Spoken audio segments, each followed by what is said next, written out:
We are, as a state, significantly down, we think just under 35%, 35 to 40% in number of applications submitted statewide this year to last year at this time. It's so low that the governor and the legislature just signed and extended the deadline again. So we already extended it from March 2nd to April 2nd. Now it is May 2nd for the state priority deadline. Welcome to The Torch, a new podcast from the Riverside County Office of Education, where we take a closer look at the issues that matter the most to our educators and families. I'm Dr. Edwin Gomez, and as the Riverside County Superintendent of Schools, I am passionate about examining topics and elevating practices that bring innovative solutions to education's most challenging issues.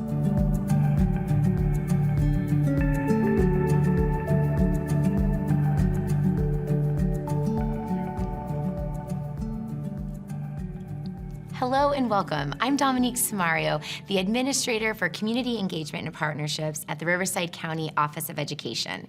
Here on The Torch, our goal is to highlight the topics that our families and educators are talking about and explore them with thought leaders in education. That's where our guest comes in. I am very excited to welcome Catalina Cifuentes, the Executive Director of RCOE's College and Career Readiness Unit. I can honestly say that Catalina is one of the most passionate individuals I have worked with. She goes above and beyond to ensure that every student has all of the tools they need to be successful now and in the future. Welcome to The Torch, Catalina. Thank you. Thank you for having me. Thank you for being here. You know, I mentioned that we like to dive into the topics that people are talking about. And right now, people are really talking a lot about college, college financing, funding, the FAFSA will come up. So we knew we had to have you on the show. So we really appreciate you being here with us today. But before that, I also mentioned that I love your passion. I love your passion for our students, and it just radiates from you every time I talk with you and get to work with you on a project. So tell us first, before we dive into, kind of the cost for college aspect, tell us how you got to this role and how did you become so passionate about supporting our students? Okay, no, thank you. And I think it's definitely a topic right now, and you hear our students, especially in Riverside County, when so many of them are first in their family to go to college. People need to be careful with their headlines when they say, is college worth it? Or the cost of college, why should students even go? My first question back to them is, where did you go? And where do your children go? Because chances are they went to college, their children are going to college, and when you make these statements like that as writers or reporters, you really have to understand who's on the other side. And my passion came from being the fact that I am first in my family to go to college, right? I was able to go to college not by a systemic approach, but by chance. My mother cleaned the house of the assistant superintendent of my school district. And my mother told her, my daughters are really smart. I'd like them to go to college, but I don't know how. Both my parents were immigrants to the United States. My mom came from El Salvador, my dad came from Mexico. And they obviously came here for more opportunities to work, but they didn't understand how to navigate the system here. And it was by chance that my mom cleaned the house of the assistant superintendent. And that's why I'm here, and that's why I sit here. So the passion goes back to is things shouldn't happen for students by chance. We should have systems in place for students who do want to go to college, who are passionate about changing the world, but just maybe don't understand the steps that needed to take place. My parents didn't understand advanced placement classes or IB classes. They just knew if I needed a graphing calculator, my mom had to clean another house that week. They wanted me to go. And so too often I hear in education, parents don't care, parents don't want it, they don't understand. You're right, they don't understand, but it's our job to build systems where they can understand and they can make educated choices for their children. So my passion really led to that understanding that everything we do, especially as a county office of education, must be systemic, must truly serve all students. I don't want our students to end up in their roles by chance or because there was one program that saved them, right? I want it to be that these opportunities are available to all students and they get to pick their path. And so that's a lot of the work that I'm fortunate to do here at the county office and with 23 amazing school districts. It's amazing. Thank you for sharing your story, and you can see that passion in everything you do, but more importantly, we get to witness the impact that you're having. And so it's really beautiful, and we're so lucky to have you at the Riverside County Office of Education. So let's start to kind of dive in and break down some of those barriers. And so if you were to describe to somebody kind of a high-level overview, what are options for our students after college? What would you tell them? I think the world is changing. They know it. The world is changing. They say that most jobs, I think 40% of most jobs out there for current kindergartners don't even exist yet by the time they graduate high school. Like, the world is just changing. And so we can no longer say a high school diploma is enough. So we here at the county office and with our 23 school districts, we're pushing for post-secondary education. We're not saying you have to go to a 4-year college and get a bachelor's degree. Some of those careers out there don't require necessarily a 4-year bachelor's degree, but some post-secondary after graduation. What we're finding is our students across the county and across the nation, they're different after the global pandemic.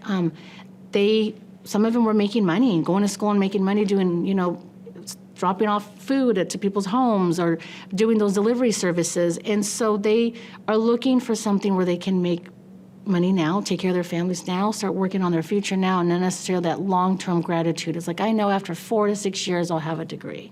So we have to find students where they're at. And so we're having a lot of conversations that we really have to start with what they're passionate about, what problems they want to solve, and really what are some of the career interests that then lead them into the options after.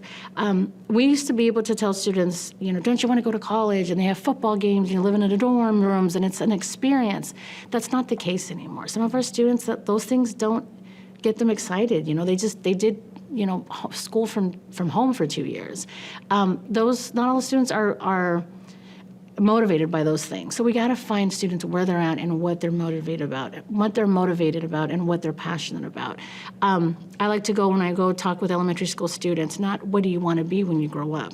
When you talk to students in certain parts of our county, they only see what's around them. They've never left Hemet. They've never left Coachella Valley. They only know the positions and the families and the people around them. So growing up, I put myself in their shoes. The only people that had college degrees that I knew were my teachers. I didn't know, my family didn't know anyone that were lawyers or doctors or nurses. It was, they were labor workers, right? And so I think about, we go and we ask students those types of questions. And instead we should be asking them, what problem do you want to solve? What are some of the things that you see in the world in your life that you'd like to solve? And really start more with careers and conversations around that, rather than just saying you have to go get a degree and figure it out. We have to change how we approach the whole conversation, but I think we can't deny, if you look at all the research, all of the, Forbes and all the articles that came out during the global pandemic and after, people that have more education fared better along throughout the pandemic and after the pandemic. So even, for example, my sister, I became an educator, my sister became an attorney, right? So by chance, not by systemic approaches, by chance. She was, during the pandemic, she couldn't work, courts were closed. But once things opened up, her income and her work continued.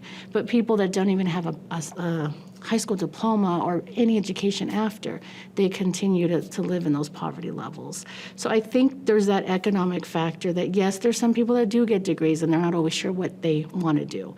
But we can't bank 1 or 2 stories of, I got this degree and it didn't help me, to give that type of advice to so many students, especially our students who are school dependent. They are, Catalina. If they don't get the information from school, they're not going to get it from home. Their parents just don't know.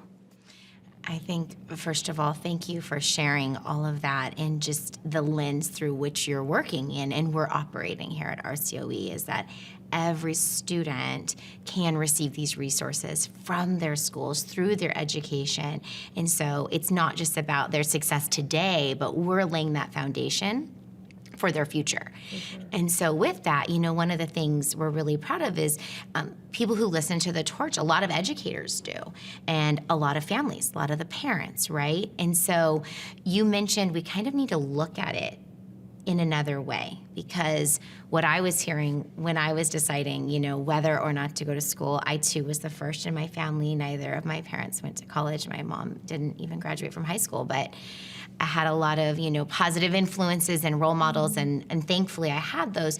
But the story is different now. And so too, with our educators, the stories that they might have heard, and so they may be sharing with their students, are now needing to change. So what would you say to them, when they're talking to the students? How do they start to connect with those students so that way they see a path to the future? I think the first step, what we have found, and people will say it takes time to build relationships with students, and I do agree in some cases that it does. But when we were just coming back from the pandemic, and we were asked as an entire organization, we shut down and went out to substitute teach to help our districts when they were struggling. It didn't take more than one period for me to be able to connect with students within that class and to find out, even though I was there for one day in one period, let's say, to connect with students and start bringing opportunities to them. Like I mentioned, some of them have never left the communities they live in. And so how do we expose them to what else is out there and what else is interesting? You don't know what you're into until you understand what's available. So for example, one event we had when we had Meet the Army Day, where we brought in the Army to joining the military is more than just going to boot camp. And, hopefully, not hopefully, we don't want them to end up going to war, let's say. But if there's so many positions within the military, from photographers to accounting, all these different roles within the military that students can pursue. And I think with everything we do, we have to bring those different types of opportunities to our students. I'm noticing more and more of our schools are participating in things like college kickoff, college and career days, bringing these different speakers and connecting students to beyond what they just traditionally know in their day-to-day life. So I think, the advice I have for our educators is when you take students on a field trip to go visit college, make it a college and career field trip. Take them to go visit USC Annenberg, but then also take them to NBC Studios to see what careers can come. Not everybody that goes to USC in the communications department becomes a broadcast journalism or a meteorologist. Some of them work behind the camera. They sound media. There's so many opportunities within that degree. And I think when any opportunity we can to expose them to those things and find them. We talk a lot about college fit and match, but I think we have to go dig a little bit deeper to find out what's their fit and match, what are they passionate about, and try to find there, but we don't spend enough time doing that. We just automatically say, we're going to go to community college, you're going to go to four-year college, and we don't take that time to really help students try to find what they're excited about. It would seem like when we have that approach, that could be one reason, and I know there are many pieces of the puzzle, but it could be one reason that then students may not end up in that career and have that degree or that technical college, certification lead to a future path for them, which then kind of reinforces that narrative that maybe I just shouldn't have gone to school. But maybe it's what you're saying is that, we need to look beyond school to bridge that gap through. Definitely. We have to look to, I was excited to see some of our school counselors even just do that type of lesson and activity. What problem do you want to solve? What's something you see in your day-to-day life at home that you see as an issue? And it's interesting, ask students that question. I was in a fourth grade classroom.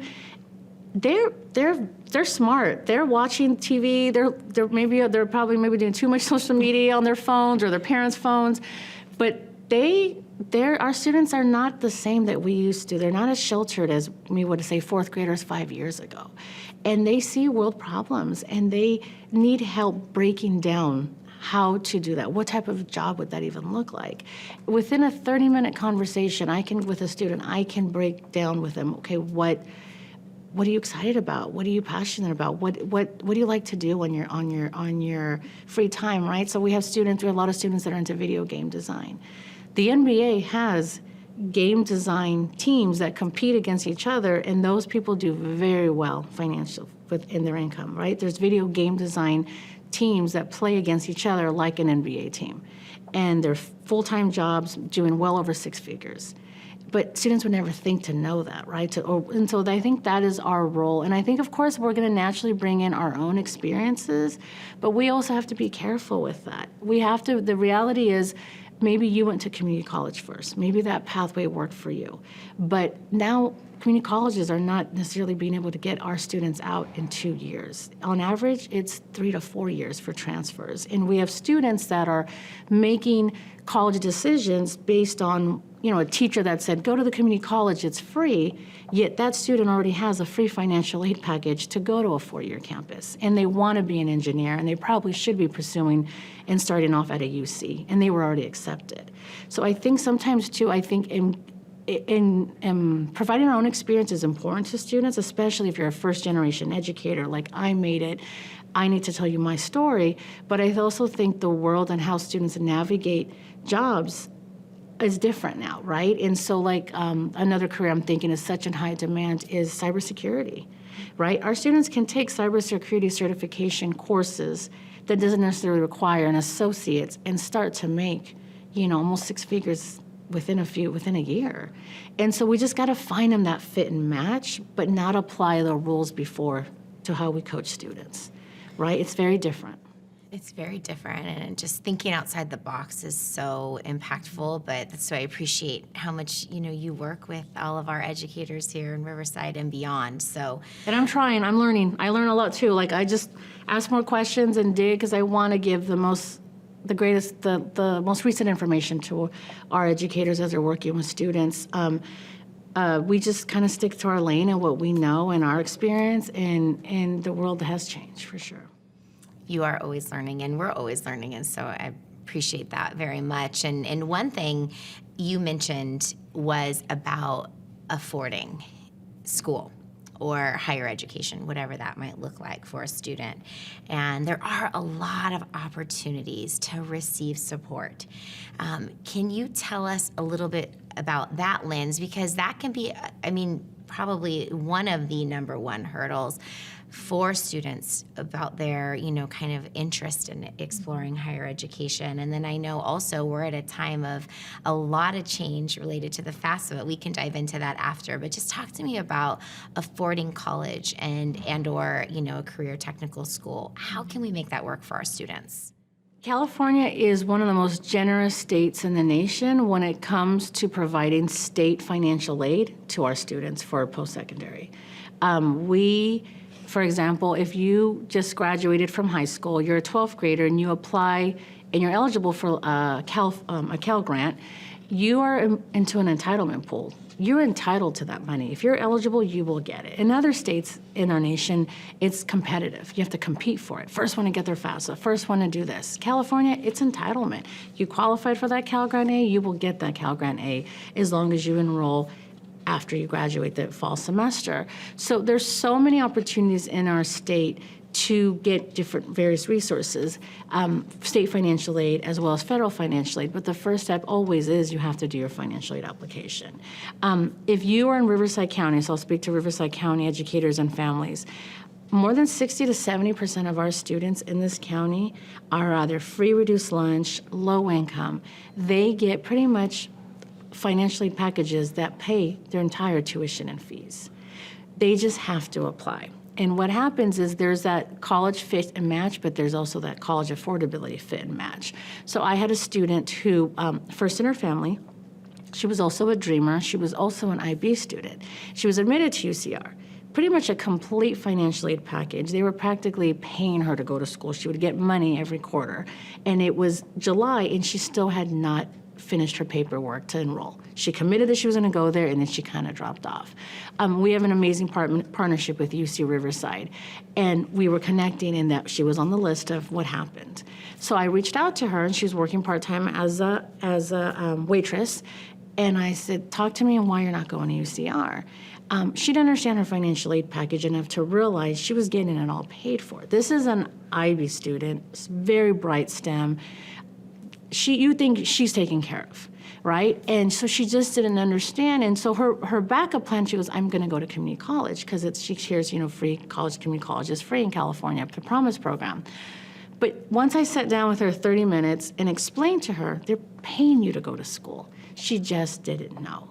And I think we focused a lot on applying to college kickoff, applying to college. We focused a lot on getting the FAFSA done. But what comes after? The month of April, May, June, and July are so crucial to that transitional planning. And we can't assume because she's an advanced placement student or a national baccalaureate student, their first generation, they still need that coaching and that guidance. And so I think those are those pieces of asking more questions before you truly make that post-secondary decision. Am I really getting in debt? I've had families who will say, we're going to commute. We live in Marietta, and they're going to commute to Riverside. That's a pretty, but they don't have a car yet and they don't have their license. I don't know why today, a lot of our students are afraid to get their driver's license. I remember going on my birthday and I'm like, you don't have your license yet? A lot of our students, I don't know, maybe the pandemic scared them, but so many of our students aren't driving yet compared to years before. And so it was more cost efficient for them to stay in their dorms than it was to buy the car, pay the car insurance, and get them to drive back and forth 2 to 3 times a week for school. Parents need time to understand that, but as schools, we have to figure out ways to be able to even do that. And sometimes those conversations aren't a big presentation on a family night. It is a little bit more one-on-one. And so we're trying to navigate how do we do that efficiently given the staff we have. And I think what we're realizing more and more of is we cannot just rely on school counselors to do it. We need every teacher, every administrator to understand these things, to be able to talk about these things. I need career technical education, CTE teachers, to be able to explain this to their students. More educators need to understand these systems because we can't rely on a school counselor that maybe has 400 students on their caseload, right? Coming from someone who was a school counselor, I did my best, but to have those individual conversations takes relationships too. Chances are those students would listen to their CTE teacher they've had for 2 years than their counselor that they don't get to see every day. So I think my advice to them now is more than ever, there are resources. You have to put yourself out there. You have to apply. You have to see what options come, and then really take the time to understand and dissect your financial aid packages and really understand there is funding for you. There's so many resources available. But I will say, as educators, we also have to understand the number one barrier for our students enrolling in post-secondary and staying is college affordability. It's not that we didn't prepare them academically, they didn't take the right courses. It's expensive, but it's not tuition and fees. It's the other cost of attendance. It's the food. It's the housing. The California Student Aid Commission did surveys and research on the current condition of California students in college.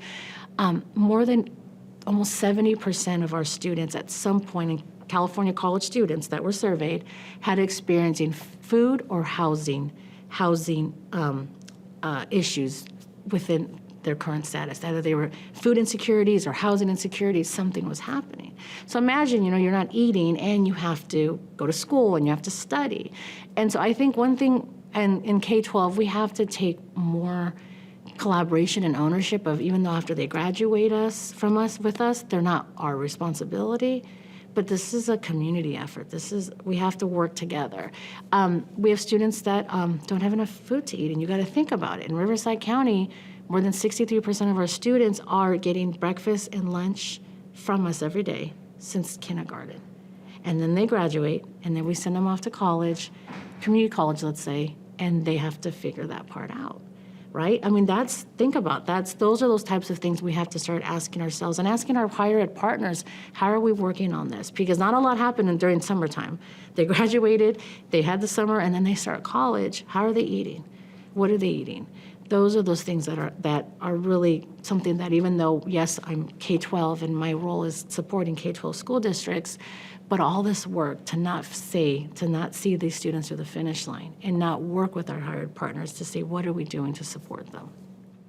I think it's amazing, and I see that in you and the programs that you and your team lead. It's thinking outside the box and not saying, no, my role is right here in these confines, and so I'm just going to let it go. But you're saying, no, how do we support the success of these students and what that means long term? For sure. And so I think it's a really great way to look at it, that you don't just kind of stop and say, not my job. and you see the success as your job. And it's a really beautiful thing to witness. Something you mentioned, with affordability and the FAFSA. That is definitely something that's been, for better or for worse, in the headlines. I am not a fan of the headlines. Oh my goodness, yeah. It is better FAFSA. I don't know if that was the best name that we gave it this year, but Yeah. it's been a challenge. Sometimes you yes. wonder about the titling of things, but Yes. break that down for us, because for a lot of people, this is already in a normal year. It's a confusing process. It's a daunting process. Now, what about this year? So, what can you share with our listeners? We are, as a state, significantly down, just under 35%, 35 to 40% in number of applications submitted statewide this year to last year at this time. It's so low that the governor and the legislature just signed and extended the deadline again. So we already extended it from March 2nd to April 2nd. Now it is May 2nd for the state priority deadline, because we are just seeing not only current first-time freshmen, which is our current seniors applying, declining application rates, but also current college students. So we're in a crisis. This is a crisis right now. We thought a lot of the issues that are coming on the application would have been fixed by now, and the federal student aid who manages the Better FAFSA, the application, they're working tirelessly to address some of the issues that have come up, but the clock is ticking. Students, already our campuses have extended. May 1st used to be our college signing day. We'd have college signing days across the county. I'm like, guys, it's May, June. We got to pick a date, because almost all campuses in the nation have extended their May 1st deadline. Some of the campuses June 1st. I've never seen this happen in over 25 years in education and higher, in working with students on college admissions, have seen something like this happen. So they're navigating this Better FAFSA. So what's been better is for families who are U.S. citizens, who are married, don't have separate households, have their taxes together, file their taxes. The Better FAFSA has been better for them. It has taken them less than 20 to 30 minutes, because you're no longer entering all that financial information line by line. It's pulling it directly from the IRS. So from a lot of our families, it has been an easy transition and switch, and they're loving this new application. But for our families, which we knew we were going to get hit because of the demographics we serve, not only in our county and California, is students that are mixed family status. So we're talking U.S. citizens, students whose parents are not U.S. citizens. We're talking families who have unique family situations. Mom and dad were married, they're separated, but they haven't legally filed. They call them now not my parent or guardian, but my contributor. Who is my contributor? Who's supposed to give information? And then there's the simple application glitches. So before, we were spending hours, a few hours going through line by line taxes. Like, what does this say? Line 40 on your taxes, or line 6A on your taxes. Now we're having glitches where it's like, clear your cache, jump here. Okay, you got to send another email because it's just glitchy. The application has been glitchy, so we have to help parents where they're at, and then have them come back again, and have them come back again, because now we're waiting for another email. Because part of simplifying the FAFSA meant a lot more scrutiny on the identity, verifying the identity of the parents and the students. So with the identity verification, it requires more steps on that end. So it's not hard, it's just time consuming. It's just, okay, open up that email. Oh, does that link work? Oh, the link did not work. So students that come from unique family circumstances, students that have parents who are not U.S. citizens, but they're U.S. citizens, they still today cannot submit their application, some of them. So I have helped multiple school sites in our county, because I'm, at the school sites trying to see what's happening, what are they seeing, what are they glitching, and our team has been out in the field daily, and we've had very little return on getting students who are U.S. citizen students get their application submitted and verified. So we're looking for solutions as a state on a workaround to address what's happening. We're hopeful the federal student aid will address these kinks, and it will take them just a little bit more time. But in the meantime, we don't want to lose out on our current students that can actually get state financial aid and get enough information to say, I can go to this campus, I have enough money in state financial aid, let me continue to work on my federal application, because that's the thing, they can't get federal financial aid like Pell Grant until this is confirmed and they get their application submitted. So the announcement will be coming this week from the California Student Aid Commission to give them, to let educators know this is our workaround. We're working out the kinks of being able to offer an alternative application in California, so we can get your information over to the colleges, and they can start providing you somewhat of a predictive financial aid package, so you can make somewhat of, and it's not a complete informed decision because you're missing that federal piece, but we don't want you to say, okay, I got to decide where I'm going to go and I don't even know what I'm getting yet. And that's what's happening right now. Thousands of students across California will be forced to make a decision on where they go to school with no idea of what type of financial aid they're receiving because they have not been able to submit their application. Wow, that's a lot. And like you said, though, the possibility of losing these students and then needing to get them all back, right? That's such a challenge. So what would you tell families, and and educators, of course, but tell families to kind of keep themselves in the game and to not let them lose this next year? What I'm seeing in terms of numbers of students and submissions, I feel like this is worse than during the pandemic, the number of students not submitting. I feel this is worse than I've seen in the pandemic. And I think this has kept our entire team up at night.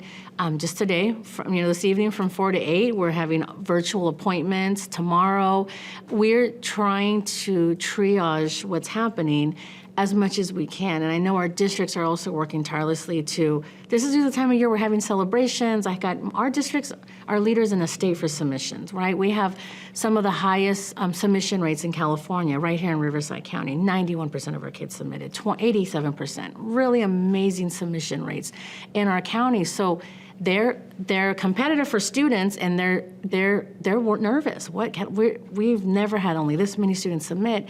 The key that I didn't mention also is the fact that not only do we not everybody can submit, we can't still track this data yet. The data sets the federal student aid is giving to agencies like the California Student Aid Commission, where we would go in and download reports to take a list and see who submitted, who has not, those aren't available to us. So not only are we dealing with the immediate students in front of us, we are working in the blind because we really don't know yet. The feds have not given us information on who has submitted and who has not. So we're literally old school saying, have you have your application done? Are you sure? Log in, let me take a look and see. We're back to where we were over 10 years ago. And that's what makes this work even harder. My advice to our families and our educators is not to give up. This is an unexpected hurdle that no one thought it would be this many things would have happened, this many setbacks. But I'd say not to give up. I have hope. They have to work through these kinks. I know our national leaders are aware of it. They're working with federal student aid, and I think, they're working tirelessly too. I've been fortunate to be in meetings with them and have them share that this wasn't an easy task, right? To do what they wanted to do to make it simpler for everybody. But I do feel I want our communities and our families not to give up. Many of our school districts are already restructuring and thinking about how they're going to offer support this summer. The county office will be open. We'll have summer centers open all through summer to help families navigate what happens after graduation, because some of them won't be done by graduation. I know our school districts are also looking for support plans and developing support plans during summer schools to help them. So we're not just shutting down and saying, okay, guys, sorry, it was a bad year.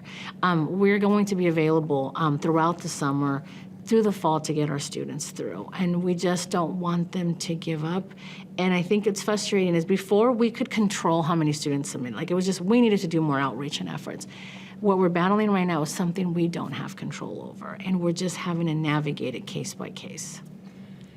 Well, really appreciate the effort and the creative thinking, that you guys are doing. But I think the tip is don't give up. And, maybe it means being a little bit more patient, than they would have thought, but being flexible about that. But I know your team and the educators in our district, they're not going to stop. They're going to keep trying until we get the system so everyone can get this taken care of and make their their higher education decisions. So, as we bring the episode to a close, do you have any final thoughts to share with our listeners about, as they're thinking about the next steps after high school? Their education's not done, right? What tips would you share with them? What encouragement would you give to them as they're, guiding students, be it their child or if they're, a counselor or a teacher working at a school? Wow, that's, I would say, well, depending on the grade level. But I think my advice is, we always tell students, we want you to find something you're passionate about, find something you love. You want to love your work every day. You want to love what you do.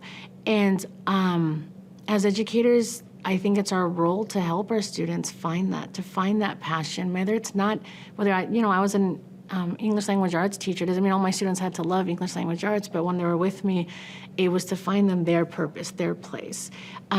Our students now more than ever need to feel connected. They need to feel like they belong to something, right? And I'm excited some of our school districts have even launched these campaigns of get connected. We're gonna make sure every student has a connection to something on campus or outside of the campus.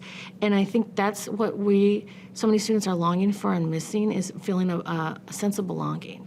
And so I feel, my advice when it comes to, whether it's college and career planning or financial aid, there's a place for you. There's funding for you. There's opportunity for you. We just have to really find that fit and match.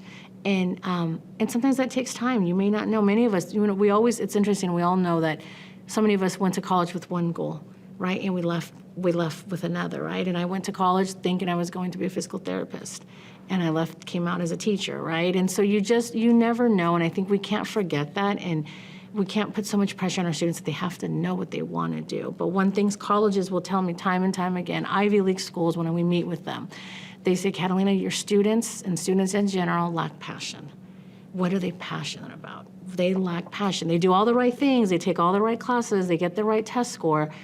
But there's not a passion of what do they want to do. And so you'll find their students now more than ever getting into these top 10 schools in the nation.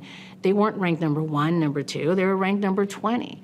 But they demonstrated passion throughout their 4 years of high school of what they wanted to do. So I think we are out of this pandemic, but not entirely. We're continuing to feel some of the barriers our students are obstacles they've placed in front of them. But I think we have to understand, especially those of you listening in Riverside County, the students you work with are school dependent. If they don't get this from us, they most likely will not get this information from home. And our job is to build systems and just keep them excited and show them the love and what they can. They want to feel like they belong. They want to feel accepted. They want to feel included. It's really amazing because you have found your passion, and I mentioned it, but you bring it to your work every day, and it's so beautiful. And, as we end the episode, we started something called the fire round. We'll kind of play off the torch title here. And it's 3 questions, and you're going to answer them with one word up to 1 sentence responses, okay? So you've not seen these before. 2 of them we ask everybody, every guest, and 1 is specific to you and your topic. So the first one is, what teacher or educator had the most impact on your life? She was my avid teacher. Her name was Wanda Schneider, and she is retired, but she was the person that, helped me when my mom said I needed help with my child. Sorry, I know it was 1 sentence, but I'll tell you the story real quick because it's such a good story. I like that better, don't worry. She is the one that took me into the AVID program, and then full circle, now here I am in my work and my job. I get to support the AVID programs in our county, across the county in all 23 school districts. I love that. That's amazing. What about a favorite book? Oh, wow. Favorite book.